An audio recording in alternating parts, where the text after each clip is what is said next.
नमस्कार. एका नवीन घटनेच्या व्हिडिओमध्ये आपलं स्वागत आहे.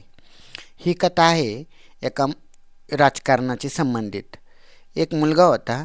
तो समाजसेवेत रमला होता. आई वडील, पत्नी, 2 मुले असं त्याचं कुटुंब होतं. सामाजिक कार्य आणि संसाराच्या जबाबदाऱ्या पार पाडत होता. त्याच्या संघटनेत एक महिला त्याच्या संपर्कात आली. ती विवाहित होती. तिला 2 अपत्ये होती. पण ती पतीला सोडून एकटीच राहत होती. तिला कोणाचेच काही बंधन नव्हते. दोघांची ओळख झाली, मैत्री झाली. त्याचा रुबाबदारपणा, आधार देण्याची प्रवृत्ती पाहून ती त्याच्या मोहात पडली. त्यालाही तिच्या रूपाचा मोह आवरला नाही.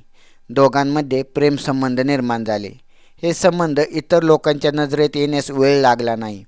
तसे तिचे इतरही काही पुरुषांबरोबर संबंध आहेत अशी माहिती त्याला मिळाली होती.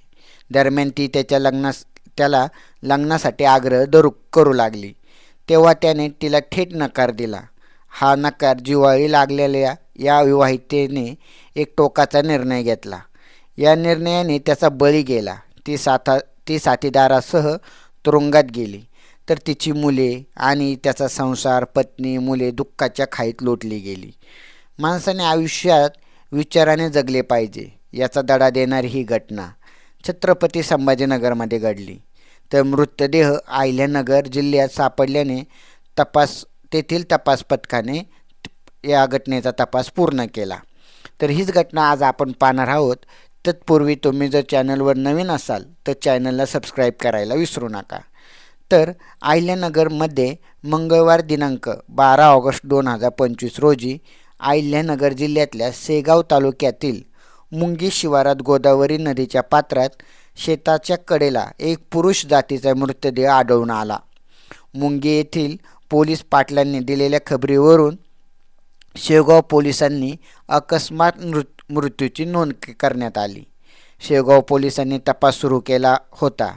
अहिल्यानगरचे पोलीस अधीक्षक सोमनाथ घारगे यांनी अशा प्रकारच्या किचकट गुन्ह्याचा तपास करण्याचे आदेश स्थानिक गुन्हे पोलिसांना दिले होते. त्यांनी त्या दृष्टीने पोलीस पथकाने घटनास्थळी भेट देऊन मृतदेहाची बारकाईने पाहणी केली असता मयत पुरुषाच्या गळ्यावर तीक्ष्ण हत्याराने कापलेले दिसून आले. पोलीस पथकाने जवळपासच्या शेतमालकाकडे विचारपूस केली असता त्याला काही उपयुक्त माहिती आढळून आली नाही. मात्र स्थानिक गुन्हे शाखेचे पोलीस निरीक्षक राजेंद्र वाघ आणि त्यांच्या सहकार्याच्या नजरेतून एक गोष्ट सुटली नाही. ती म्हणजे मयतेच्या हातावर सचिन हे नाव गोंदलेले.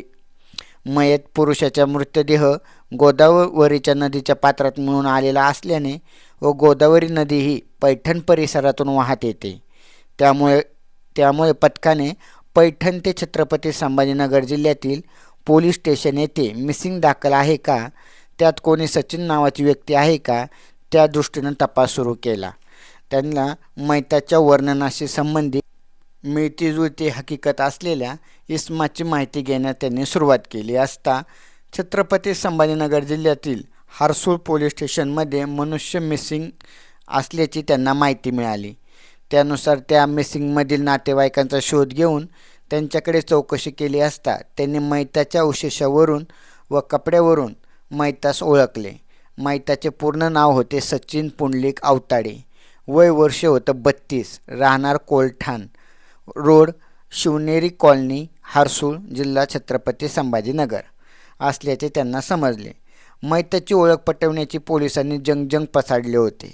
अखेर त्यांच्या तपासाला यश आले. तपास कामातील महत्त्वाचा टप्पा म्हणजे मयताची ओळख पटणे असतो. त्यामुळे आता पोलिसांनी मयताचा भाऊ राहू पुंडलिक आवताडे याच्याकडे सखोल चौकशी करण्यास सुरुवात केली.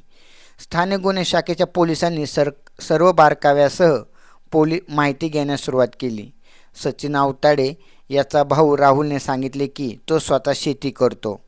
त्याच्या घरात वडील पुंडलिक, आई जनाबाई, पत्नी जिजाबाई व भाऊ सचिन, भाऊजाई भक्ती असे सर्वजण एकत्र राहतो. त्यांची शेती हा उपजीविकेचा व्यवसाय आहे. त्यांचा भाऊ सचिन याला 2 मुले आहेत. सचिन हा गुरुवार 11 जुलै 2000 रोजी दुपारी 12:30 वाजण्याच्या सुमारास घरातून कोणालाही न सांगता मोटारसायकलवरून निघून गेला. मात्र तो परत आला नाही. तेव्हा त्याचा भाऊ राहुल व इतर नातेवाईकांनी परिसरात शोध घेतला, परंतु तो मिळून आला नाही. सचिनचे वडील पुंडलिक यांनी दिनांक 4 ऑगस्ट रोजी हर्सू पोलीस ठिकाणी जाऊन मनुष्य मिसिंगची तक्रार दाखल केली होती. शेवगाव पोलीस ठाण्यात मनुष्य मिसिंगची तक्रार दाखल करण्यात सचिन आवताड्याच्या कुटुंबियाकडे सखोल चौकशी केली.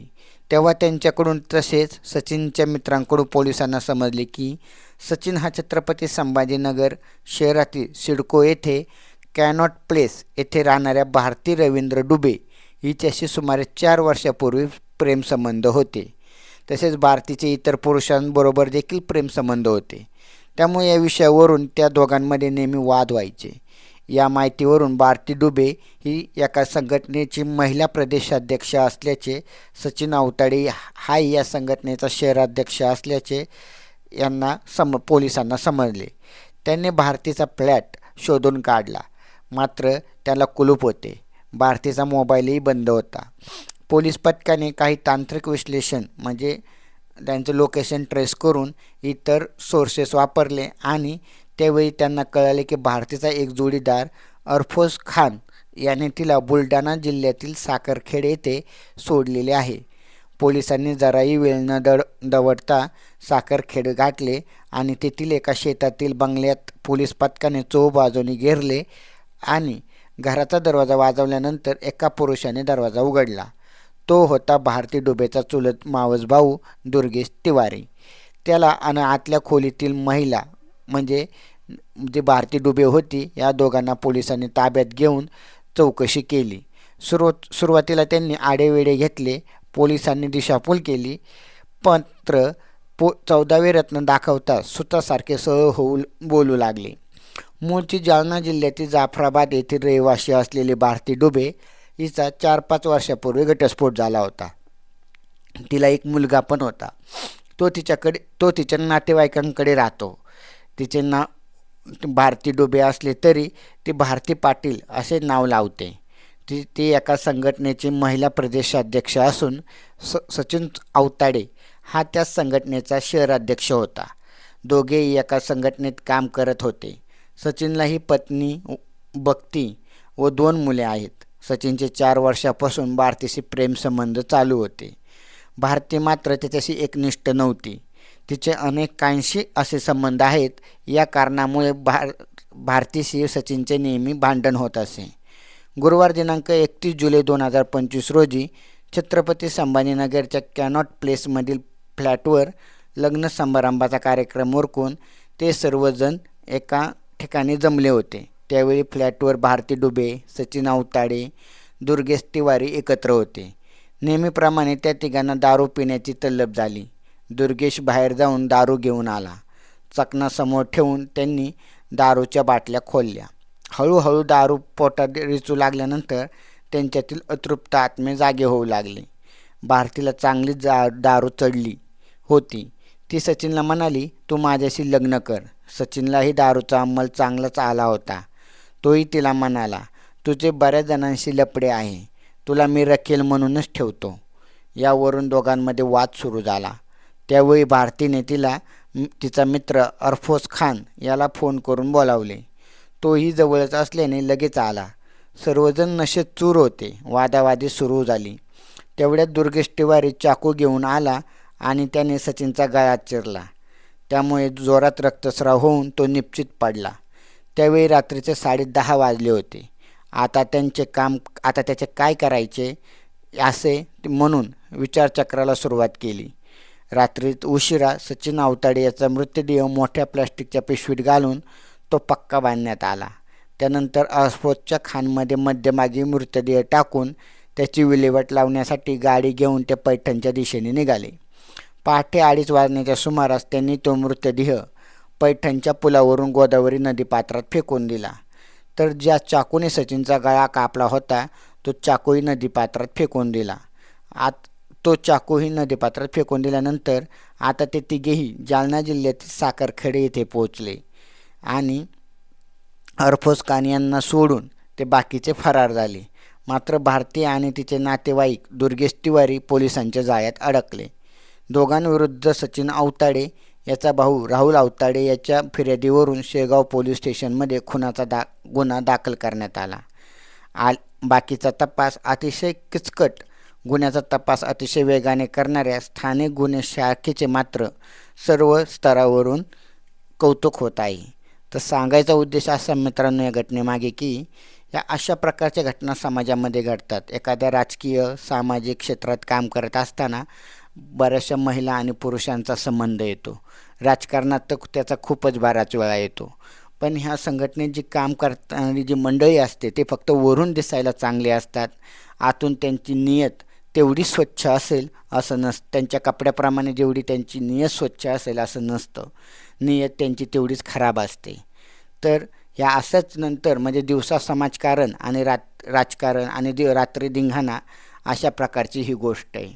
म्हणजे दिवसा हे राजकारणाचा आव आणतात आणि रात्री शेवटी आपल्या सहकाऱ्यांबरोबर नांगानाच करतात. अशा या घटना आजच्या समाजात घडत असतात आणि परत दुसऱ्या दिवशी सकाळी उजळ माथ्याने लोकांसमोर पुन्हा तेवढ्याच आत्मविश्वासाने फिरत असतात. तर अशा प्रकारचे ही काही व्यक्तिमत्व आपल्या समाजामध्ये असतात आणि शेवटी यांचा शेवट वाईट, अनैतिक संबंधांचा शेवट नेहमी वाईट होतोच, पण यांचासुद्धा जो शेवट असतो हा अशाच प्रकारे भयंकर आणि भयानक होतो. तर ह्या अशा प्रकारच्या घटना तुमच्यापर्यंत आम्ही पोहोचत असतो. तर तुम्ही चॅनलवर नवीन असाल तर चॅनलला सबस्क्राईब करायला विसरू नका. रामकृष्ण हरी.